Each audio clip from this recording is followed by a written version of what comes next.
give a big round of applause and please join us on stage, Revan and Fajar.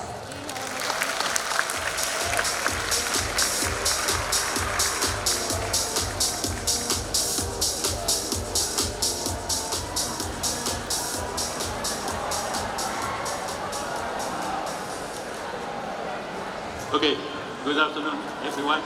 Thanks for joining us today. Thank you guys from APP.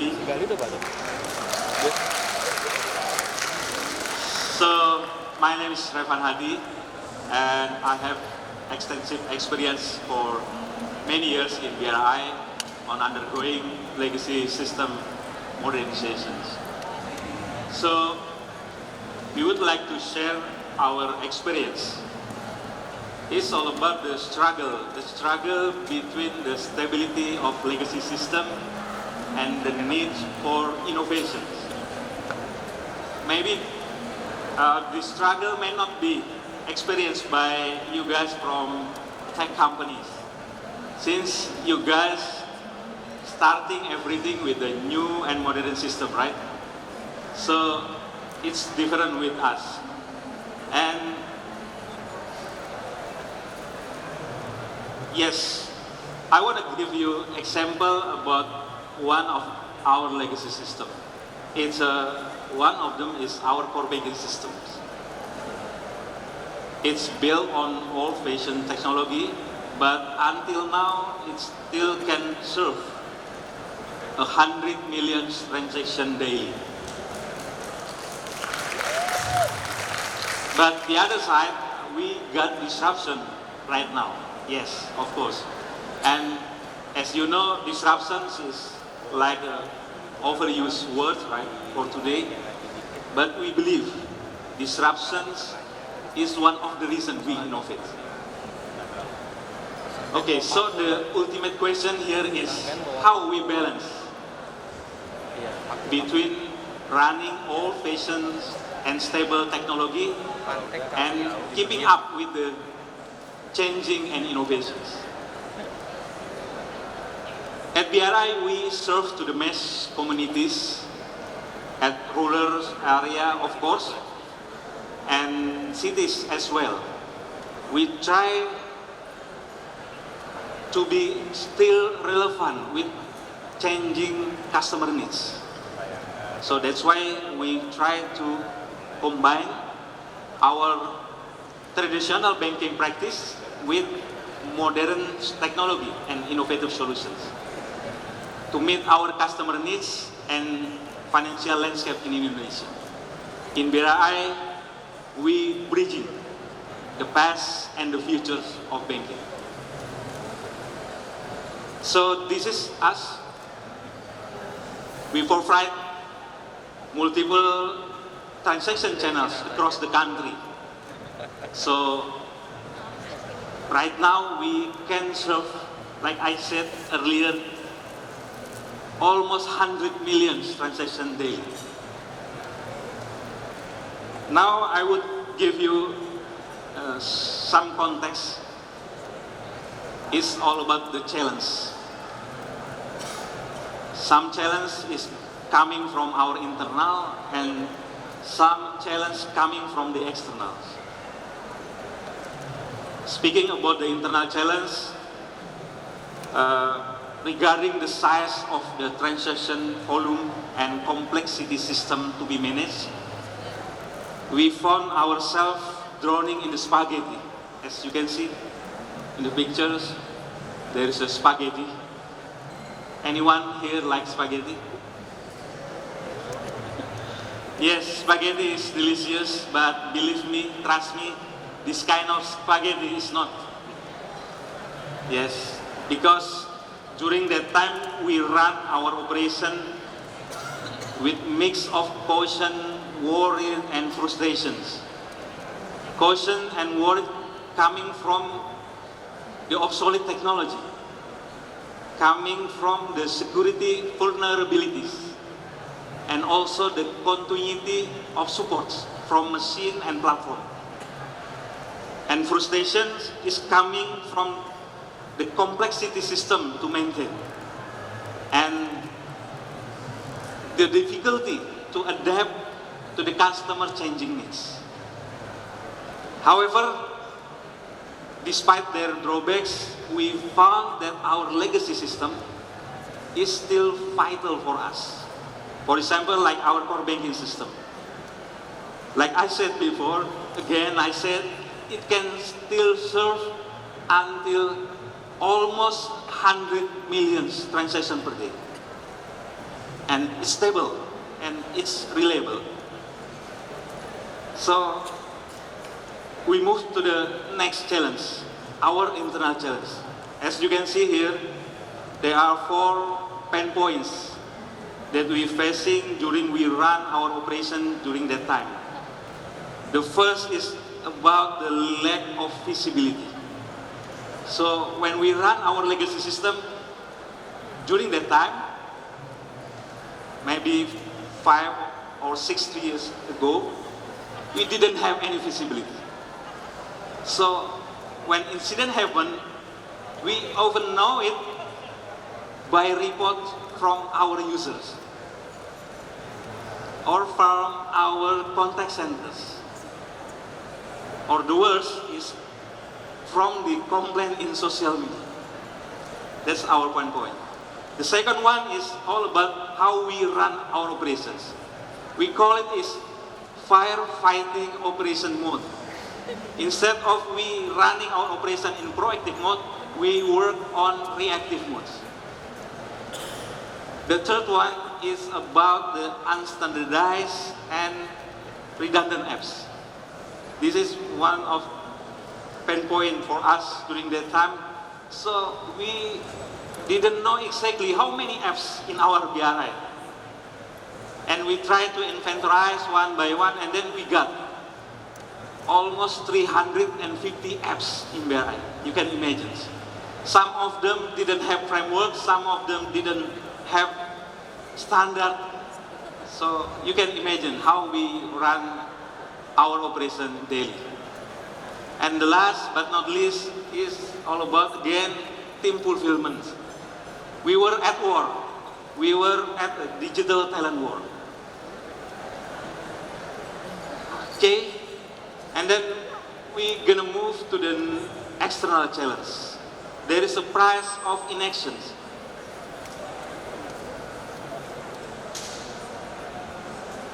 Throughout the span of 9 years since 2015, at least there are 340 financial technology, payment aggregators, digital bank, and also conventional bank going digital. You can imagine. So all racing to get the biggest slice of cake. The financial service landscape in Indonesia is very, very crowded. And we are fully aware of that, and we get alert of these situations. As you can see here, Indonesia's fintech landscape. Yes, they come into the market with the digital first approach, with the agility, right? With the cutting of technology. So they offering us with the frictionless experience and innovative solutions. They rewrote rule of engagement with the customers, right? They set up the new standard for speed, for convenience, and for the customer centricity.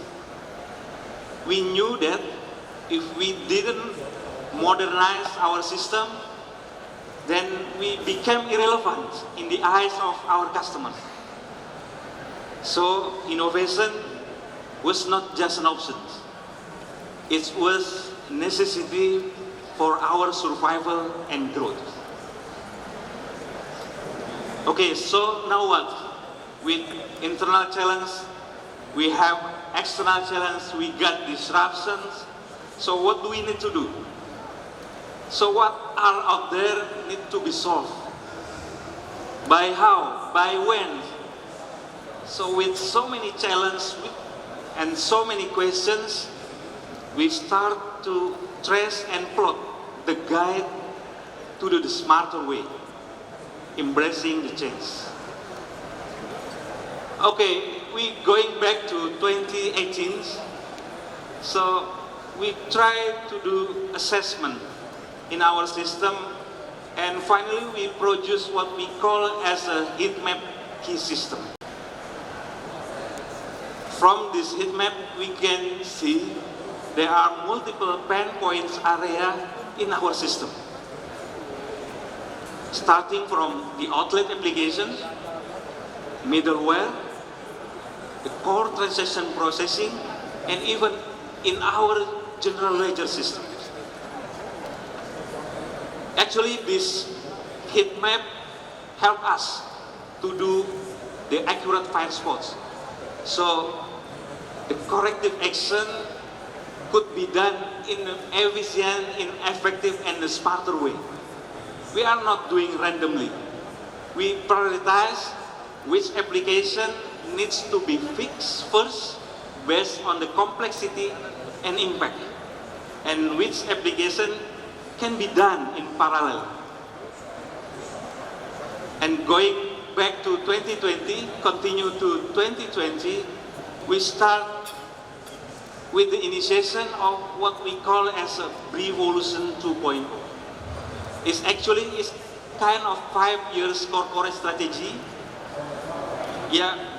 which include the digital and IT strategy. And one of the key points in our digital and IT strategy is how to strengthen application resilience.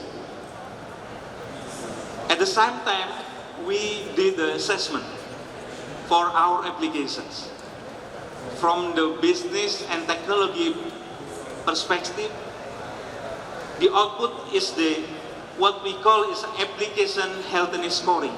So we measure for each application based on the business and technology features. After we got the score, and then we map into the 4-quadrant application portfolio matrix. As you can see here, there are 4 quadrants. So from this quadrant, we can decide later which application needs to be migrated, tolerate, eliminate, or still need for improvement.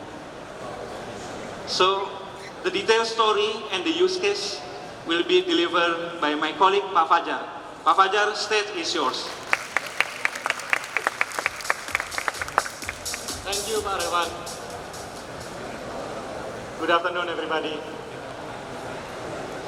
So, we have identified our pain point and objective. Now, let's talk about how we approach our modernization. There's a common question in enterprises. Do legacy systems need to be replaced? From our experience, the answer is both yes and no. In our story, we have a core banking system running since 2005 with some codes written in 1987. And for the fact it was sentenced to be replaced in 2017,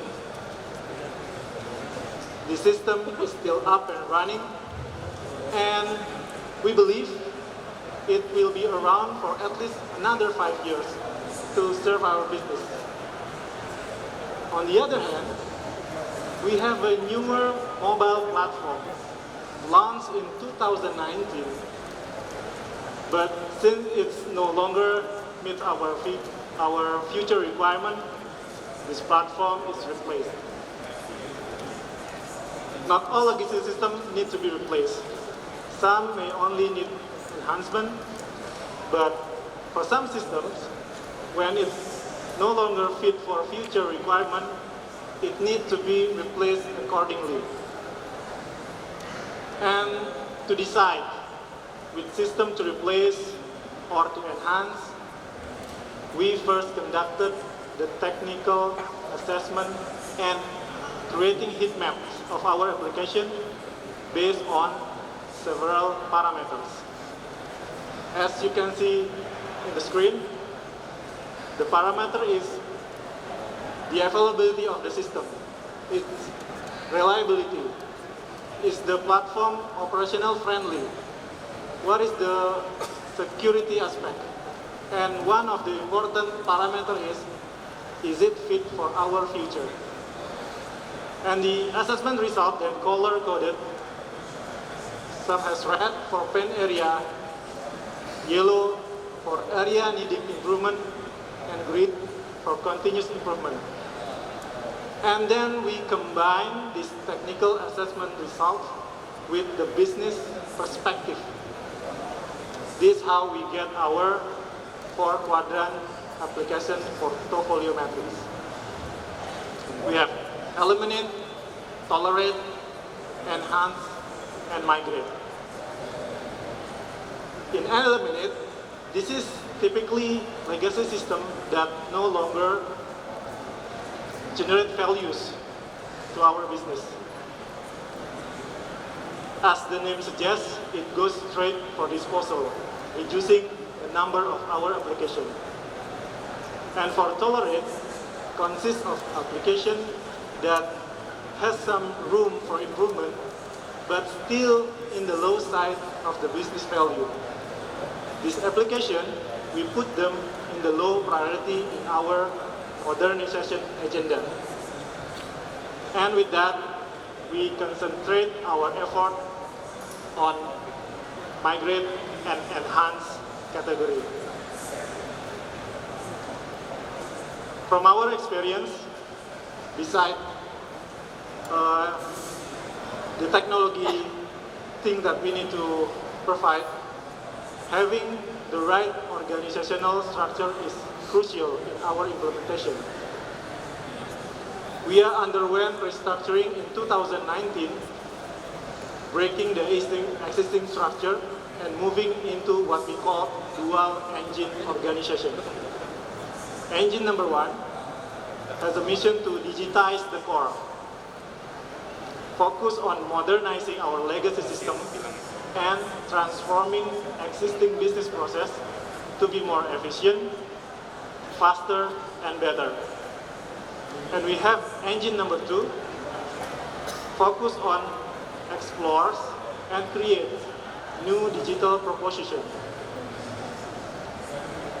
And on this engine, we have a multiple cross-functional team. And also we start adopting the agile software development models. Agile models fit from many of our applications, but for dozens of applications, especially our legacy system, agile model is not suitable. This system, our legacy system, have been around for years. They are already stable. And even though we need to enhance the system, every change to this operational backbone is a high-risk change. And we have to do it very carefully. And with that, we run with a hybrid model. We combine conventional waterfall model for our legacy and more stable system, while agile model used for digital service platform that has more variation on it and has a frequent changes. The question then, how we synchronize these two models with two different speeds. As for each implementation, either replace or enhance, it will affect or it may affect other system, the surrounding system, or maybe some change in other system require change from another system. This is where the adoption of microservices in BRI, we call it composable architecture, became our solution. We decompose our existing services, including our core banking system, into smaller services. And this brings us the flexibility for future recomposition to meet the future business model. And to orchestrate and to compose all these services, and also to navigate this difference in speed on both development models, we identified we need to have a robust and flexible middleware.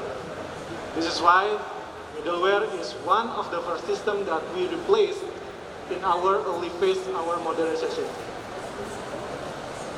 And with the alignment in our hybrid model, we can work on multiple enhancements simultaneously, multiplying the overall impact and significantly improve the experience in our channel across our front end. Beyond technical solution, having a strong culture is also crucial. We drive change in our culture, shifting from product-centric to a customer-centric mindset, powered by our spirit, user is me. We also have our IT culture activation. We call them OMG. Our impact, my lessons, and Gojira. Our impact showcasing individual and team contribution. This is to develop a habit to always starting right, focus on the customer, and measure the development outcomes. Is it answer the benefit for the customer, answer the pain point, and give them value that they need. My lessons is to encourage ownership of mistake and also sharing learnings. And Gojira. This is not a Japanese version of Godzilla. You maybe see a Godzilla movie recently. And I'm not promoting Jira here, by the way, but it's important to have a system-driven governance to streamline the collaboration and the transparency within the team. And with the combination of digital and cultural transformation, we are positive that we have on the right track in our modernization. And this brings us to the present state of our IT. Many pain areas from our initial heat maps gradually turn from red to yellow or green. And after many iterations, we can turn most of our heat maps to green, answering the challenge that previously mentioned by Pak Revan. And of course, this is not the end of our journey.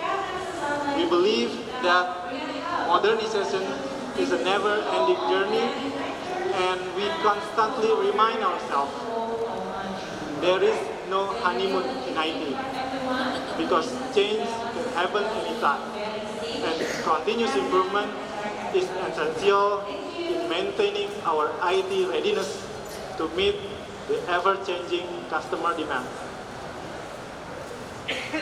In numbers, we have disposed 40 applications that no longer relevant to our business. We enhanced many our legacy systems, including our core banking. Now it can process transactions even in sub-millisecond, handles hundreds of transactions per day, and we also successfully reduced the end-of-day processing time by 50%, from 6 hours to just under 3 hours. We migrate dozens of systems, even the critical one, including our middleware, as I mentioned previously, and also our Brimo platform. This is the mobile platform that got replaced in 2019.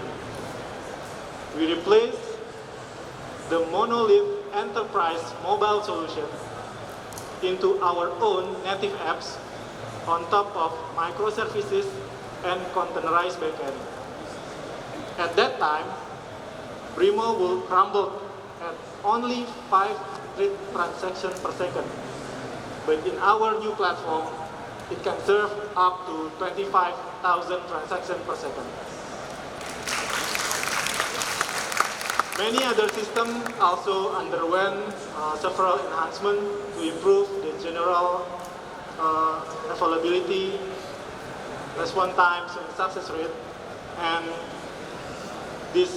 all these improvements elevate our competitiveness in the market. Brimo has a transaction growth of 300% over 3 years. The customer feedback ratings in the old platform rose from 3.2 to 4.7 this year. And we are honored. Recently, Brimo labeled as the #1 mobile banking apps in Indonesia. And with the foundation of composable architecture and standardization across platforms, we also reduce the speed of change to production by 30% each year. And to propel BRI into the future, we amplify the result from our modernization result from the engine #1 with new digital proposition from our second engine, the exploration engine. We call them the X team.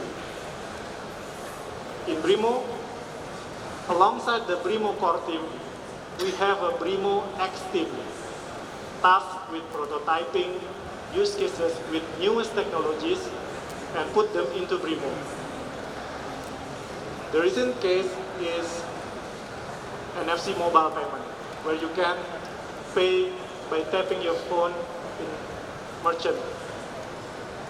Even though this system of payment already common overseas, it will only become significant in Indonesia this year with the introduction of national standard for mobile contactless payment. But we're not going to stop there. We know other methods for payment, the more advanced way. Biometric, for example. We know that Amazon One or WeChat can serve their user using biometric to pay in their merchant.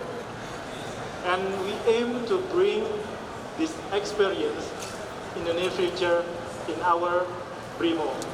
So users in Indonesia can also have the convenience to pay without phone, but only with their biometric or palm, with palm, for example. We also would like to bring the convenience of voice assistant into our channels, leveraging our AI capability from our AI engine, BRIBrain.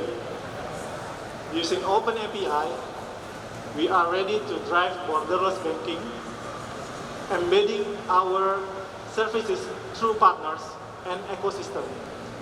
In the future, we want to collaborate with more partners and ecosystem, including our friends here in the audience. We are looking forward to collaborate with all of you. And also, I would like to invite our audience here to visit our BRI booth outside and see a demo or experience firsthand some of exploration prototype that our exploration team is currently working on. And invite Pak Revan back to the stage.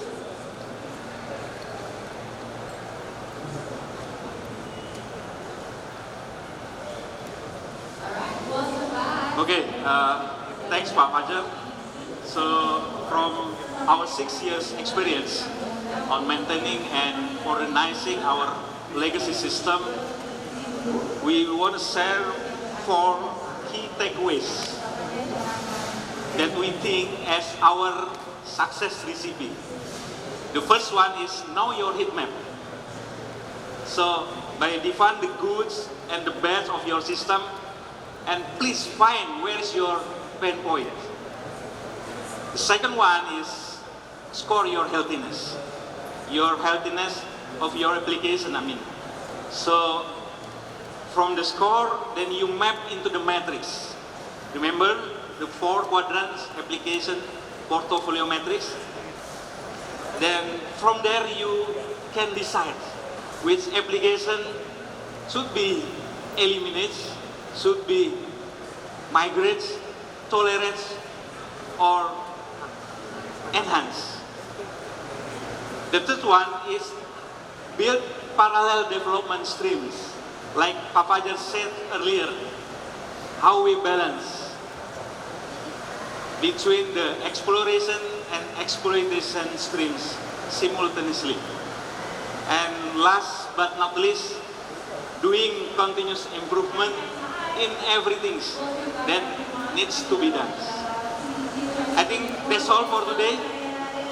Remember, don't let legacy hold you back. Embrace the futures. Thank you very much. Have a good day.